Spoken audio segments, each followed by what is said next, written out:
Hello guys, आज था 22 जनवरी और देखा जाए तो आज का क्लोजिंग अच्छा रहा। अगर कल देखा जाए तो कल काफ़ी ख़राब क्लोजिंग हुआ था।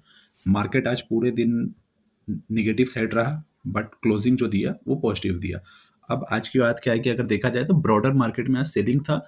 मॉर्निंग में आफ्टरनून तक हेवी सेलिंग था, जो एंड में सेलिंग 50% कम हो गया। अगर पोर्टफोलियो 1000 के लॉस पे था, तो डे एंड तक लगभग 500 के लॉस तक आ गया। बट प्रॉफिट नहीं होगा 90% का पोर्टफोलियो, अगर जो सब स्टॉक लेके चलते हैं, क्योंकि मिड कैप में ब्रॉडर मार्केट में सेलिंग था। अब कल के लिए क्या दिखता है मार्केट में? अगर निफ्टी की बात की जाए तो आज आज का दिन इधर से स्टार्ट हुआ, थोड़ा गैप अप लिया था। 9:15 में यहाँ पे था, लगभग 23,125 के आसपास साइडवेज एक्शन था। एक अटेम्प्ट लिया ऊपर जाने का 140, फिर उसके बाद वो लगातार 11 पौने 11 बजे से लगातार नीचे आया। कब तक? 2:30 बजे तक, लगभग 2 बजे तक। पौने 2 के आसपास ये एक मोमेंटम हुआ जो 150 पॉइंट ऊपर खींच के गया और ऊपर लेवल पे ही क्लोजिंग दिया। तो देखा जाए तो अपने ओपनिंग से ऊपर, जो ओपन हुआ था उससे ऊपर क्लोजिंग दिया, तो इस क्लोजिंग को अच्छा माना जाएगा। अगर इसके नीचे करता तो वो अच्छा नहीं था, बट पॉजिटिव रहना इज गुड। ये काफ़ी बेहतरीन होता है।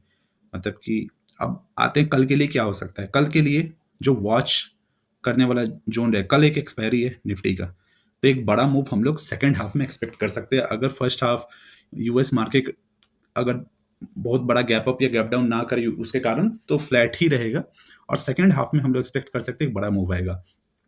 कल ब्रॉडर मार्केट में एक अच्छा मूव आने वाला है। अगर मार्केट पॉजिटिव रहा तो उधर बाइंग भी आएगा। अगर निगेटिव सेंटीमेंट फिर से रहा तो एक बड़ा सेलिंग आएगा। तो कल का सेलिंग एक बड़ा होने वाला। आज का भी सेलिंग काफी बड़ा था। अगर देखा जाए तो स्टॉक्स अच्छे अच्छे, केन केन टेक्नोलॉजी, ये सब 8-10% गिरे हुए थे। परसिस्टेंट गिरा हुआ था। मतलब क्वालिटी स्टॉक्स आज आपको डिस्काउंट में मिल रहे थे, और ये अभी चलते रहेगा। ऐसा नहीं कि ये आज लास्ट था, ये अभी कंटिन्यू रहेगा अभी अगले 1 महीना भी। अब देखा जाए कल के लिए वॉच करने वाला जोन, एक ये जोन है जो हम लोग बोल सकते हैं यहाँ पे 300 के आसपास, जहाँ से सेलिंग कल मतलब हम बोलेंगे कल आया था यहाँ पे, ये वाला पॉइंट से। उसके बाद जहाँ से 2 बार सेलिंग आया, इवन पहले भी यहाँ पे सेलिंग आया, ये सेलिंग, ये वाला फिर से ऊपर गया, यहाँ सस्टेन नहीं किया, फिर 2 से 3 बार। तो ये जो जोन है 420, 23,420, आप 420 से याद रख ले, ये दो जोन वॉच करने के लिए रहेगा। कल वोलेटिलिटी एक्सट्रीम हो सकता है एक्सपायरी के कारण, तो अगर ऑप्शन में ट्रेड करते तो बच के। नहीं तो मार्केट एक अच्छा प्ले कर रहा है, 23,000 पे बाइंग आ रहा है, 300 पे सेलिंग आ जा रहा है। तो मार्केट में धीरे धीरे जो जोन है वो छोटा होते जा रहा है। इसका मतलब एक बड़ा ब्रेकआउट होने का रेडी हो रहा है मार्केट। वो किसी भी साइड का होगा, ये कोई नहीं जानता है। नीचे साइड भी हो सकता है 1000 पॉइंट का, ऊपर भी हो सकता है 1000 पॉइंट। ये 1000 पॉइंट का मूव आएगा बड़ा वाला। मैं ये क्यों बोल रहा हूँ मैं बताता हूँ। अगर मैं इसको 1 घंटे के चार्ट में बात करूँ, इसको थोड़ी देर के लिए मैं साइड कर देता हूँ। ये मार्केट का, ये इधर आया, ये यहाँ से 10 जनवरी से लगभग 22 जनवरी हो गया। ये मार्केट उस दिन कहाँ तक गिरा था? 23,168 का। उसके बाद लो बनाया था 23,050 का। उस पूरे बीच में हाई क्या है जो कल बना था? 23,405, 423, जो भी रखे हैं। तो ये पूरे 10 दिन में मार्केट केवल 300 पॉइंट, 350 पॉइंट, 350 से 400 पॉइंट में ट्रेड किया है। तो ये मार्केट के लिए काफ़ी छोटा रेंज है अगर देखा जाए तो। क्योंकि अगर हम लोग जब भी अगर 10 दिन की बात करें तो मार्केट का मूवमेंट काफ़ी बड़ा होता है। यहाँ पे भी देखा जाए, ये 18 दिसंबर से लेके ये भी देखिए, ये भी रेंज काफ़ी, ये 1000 का रेंज था जब यहाँ पे हो रहा था। यहाँ का हाई बना था 24,200, यहाँ का लो बना 23,300, लगभग 800 पॉइंट का। अभी हो रहा है 400 पॉइंट का। तो ये इसके बाद बड़ा ब्रेकआउट आने का है, और 1-2 दिन हो जाए फ्राइडे तक, तो हम लोग मंडे से एक्सपेक्ट कर सकते हैं बड़ा ब्रेकआउट। किसी भी साइड का बजट रिलेटेड रैली भी हो सकता है पॉजिटिव में, और बजट में कुछ खराब आया तो बड़ा ब्रेकडाउन होगा इस बार। लास्ट ईयर बजट अच्छा नहीं था, तब भी मार्केट में मोमेंटम था, इसलिए मार्केट गिरा नहीं उस दिन, और मार्केट में एक अच्छा मूव आया। इस बार अगर बजट कुछ भी खराब रहा तो मार्केट उसको पनिश करेगा 100%। ये मेरा बिलीफ है, क्योंकि मार्केट पिछले साल short term long term gain पे कुछ नहीं किया। वो पॉजिटिव लेके चल गया कि 2.5% कोई अंतर नहीं पड़ता है। और आई कैन गारंटी कि लास्ट 1 साल में 2.5% भी बहुत कोई नहीं बनाए होंगे। प्रॉफिट की बात कर रहे हैं। तो अगर देखा जाए तो ये चल रहा। अब आते हैं बैंक निफ्टी में क्या चल रहा है क्विकली। तो वॉच आउट जोन वहां पे दे दिया गया। बैंक निफ्टी में भी देखा जाए तो एक 1 आवर कैंडल पे देखा जाए तो एक ये शूटिंग स्टार बना है ऊपर साइड के लिए। अब ये यहाँ से जो मोमेंटम दिखा रहा है कि यहाँ से शूट कर जाएगा यहाँ तक लगभग 500-600 पॉइंट। तो ये पॉसिबल है। वॉच आउट ज़ोन रहेगा ये वाला, यहाँ जहाँ से सेलिंग आया था 1 सेलिंग और ये सेकंड सेलिंग, ये 2 ज़ोन है, इसको हम लोग छोटे टाइम फ्रेम में देखते हैं। बड़े टाइम फ्रेम में यही दिख रहा है, ये एक बड़ा मूव आया, बड़ा मूव कब आया? जब मार्केट यहाँ से, ये क्या 19 दिसंबर से ये पूरा टाइम फ्रेम रहा, उसके बाद एक मूव दिया 1000 पॉइंट का, ये लगभग 1000 पॉइंट से ऊपर का होगा, 51,650 से 47, मतलब लगभग 3000 पॉइंट। उसके बाद फिर से अभी साइडवेज आ गया, ये जो बॉटम बना था 47,900, ये हाई बना है 49,600, अब हो गया ये 1700 पॉइंट का। अब ये रेंज घटते जाएगा धीरे धीरे। अभी ये 2 दिन में आया, अब कल देखते हैं क्या मूव आता है, उसके बाद एक बड़ा ब्रेकआउट फिर से हम लोग एक्सपेक्ट कर सकते हैं किसी भी साइड का।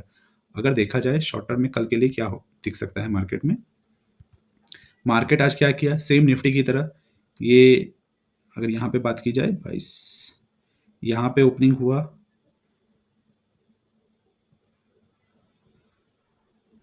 इसी लेवल पे, उसी लेवल पे आके ऑलमोस्ट क्लोज कर दिया जहाँ ओपनिंग हो। बट अच्छा चीज क्या है, ओपन जहाँ हुआ था उसके ऊपर का क्लोजिंग है, तो ये काफ़ी अच्छा चीज़ होता है। तो उस हिसाब से कहा जाए तो सेंटिमेंट पॉजिटिव था, बट अब ये पॉइंट है कि क्या ये सेंटिमेंट पॉजिटिव है, जहाँ पे 49,600 से डाउन साइड 3 दिन में आया है लगभग 1500 पॉइंट, उस पे पुल बैक आया है 600 पॉइंट का। तो ये हम लोग को कल पता चलेगा, ये पुल बैक सस्टेन कर रहा है कि फिर से ये पुल बैक का फिर से ये 1500 पॉइंट नीचे का कहानी शुरू करेगा। 1500 पॉइंट नीचे मतलब समझ लीजिए 47,000।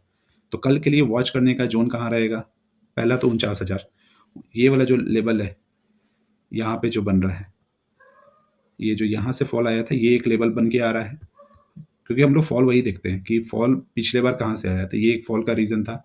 नेक्स्ट फॉल आपका आ रहा है ये वाला पॉइंट से, इस पॉइंट को वॉच आउट कर लीजिए।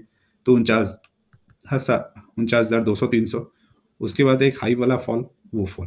तो ये 3 रेजिस्टेंस रहा। मुझे नहीं लगता है कि इस 3 रेजिस्टेंस को बीट करके मार्केट वन साइडेड एक दिन में मूव करेगा। अगर मूव करना है, एक प्राइस एक्शन दिखेगा तभी मूव करेगा, अदरवाइज नहीं करने वाला है। तो कल के लिए ये सब जोन है, ये सपोर्ट रेजिस्टेंस जो मैं मेंशन किया हूँ, मैं इसी के अकॉर्डिंग वॉच करता हूँ मार्केट को। और ये पहले से बना हुआ था, ये इसी पे आया, इसी के आसपास प्राइस एक्शन दिखा, यहाँ लो बना के निकल गया। तो ये अभी बना हुआ है, अब हम लोग कल देखेंगे कि कैसा मार्केट मूव करता है। बट मेरा व्यू है ब्रॉडर मार्केट में काफ़ी अच्छा, अगर नीचे गिरता है तो अपॉर्चुनिटी है, ऊपर जाता है तो सेलिंग आएगा। क्वालिटी स्टॉक्स की बात की जाए, आज का परसिस्टेंट देखा जाए, ये मैं पहले से ड्रॉ करके अपना रखा हूँ अपने लिए कि मुझे कब बाइंग करना है। मैं ऑलवेज अगर जो स्टार्ट होता है रैली, मैं उसमें रैली का देखता हूँ कि ये 3,200 से रैली स्टार्ट हुआ था, ये कब, मई 2000, और अभी 1 साल भी नहीं हुआ है, और ये अच्छा 3,200 से 6,700 चला गया, मोर देन 100%। अभी भी देखा जाए तो 5,600 पे चल रहा है। तो मेरा बाइंग अपॉर्चुनिटी 5,000 और 4,600 है, तो मैं उसका वेट कर रहा हूँ, उससे पहले मैं नहीं एंटर करूंगा। डिक्सन में हम लोग बात किए थे, जब 19,000 पे चल रहा था तब भी मैं बोला था कि मैं इस लेवल के आसपास अभी नहीं हूँ, मैं इसका वेट करूंगा, इसका या इसका। मुझे इस स्टॉक में बहुत कम चांस है कि अगर ये टाइम वाइज करेक्शन हुआ तो काफ़ी अच्छा एक मौका रहेगा। अगर टाइम वाइज करेक्शन की बात की जाए तो कि यहाँ तक आए, ऐसे फ्लो करे, यहाँ पे प्राइस एक्शन दिखाए 10,000 के आसपास, 10 से 11,000 12,000, उसके बाद 1 साल बाद, 1 साल 1.5 साल बाद एक बड़ा मूव दिखाएगा, तो एक री एंट्री का मौका। बट वो इसीलिए मैं एंट्री इसका 10 से 12,000 तक के बीच बना रहा हूँ। अगर उस बीच मौका मिला मैं जरूर स्टॉक लूंगा, और उसको हर कह सकते हैं 15% के डिप पे बाइंग करूँ, क्योंकि ये स्टॉक 100% के लिए लिया जा रहा है, ना कि 10-20%। जब भी मैं इसको बाइंग करूंगा तो 100% के लिए, क्योंकि सिंपल है, अगर 12,000 पे भी किया, 18,000 गया तो 50% तो सीधा बन गया। तो इसीलिए ये इसका जो रहेगा वो जोन रहेगा 100% के लिए, क्योंकि ये 100% या तो फ्यूचर में जाके स्प्लिट होगा, बोनस करेगा, सब कुछ करके प्राइस थोड़ा कम पे आएगा, जो मुझे लगता है कि 15,000 से लगभग 3,000 तक आ सकता है। तो ये प्राइस आएगा फ्यूचर में। बट बाकी हम लोग देखते हैं कल का मार्केट, बट मुझे लगता है कि ब्रॉडर मार्केट में एक अच्छा अपॉर्चुनिटी दिख रहा है स्टॉक्स पिक करने का, जिसमें आपको कॉन्फिडेंस ज़्यादा है, जिस स्टॉक में उसमें एंट्री लीजिए, बट कन्विक्शन होना चाहिए मिनिमम 1 ईयर का, 1 ईयर 2 ईयर। उससे पहले मुझे नहीं लगता है कि आपको अभी जो प्राइस चल रहा है वो आपको गारंटी है कि वो रिटर्न दे देगा। हो सकता है दे दे, हो सकता है ना दे। तो अपना बजट देख के कीजिए, जितना पैसा फंस सकता है उतना ही फंसाइए, अदरवाइज मार्केट को वॉच कीजिए। Thank you.